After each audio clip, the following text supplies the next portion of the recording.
Hello friends, today we will start learning Python programming.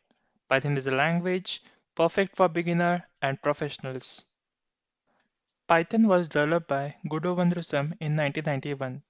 Initially a scripting language, today it is extensively used in web development, data science, automation, and AI. Python is popular because of its simple syntax and reliability. Beginner can understand easily while professional can build complex applications. Some major advantages of Python: first, easy to learn; second, versatile; third, huge community support; fourth, cross-platform dependency; fifth, libraries and frameworks. Python is used in the web development with Django and Flask.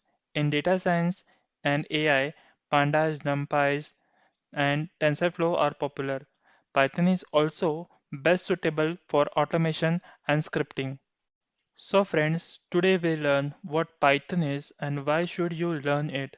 In the next video, we will learn how to install Python and write our very first Python program.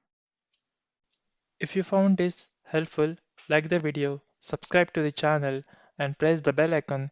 Stay tuned for more Python tutorial. See you in the next video.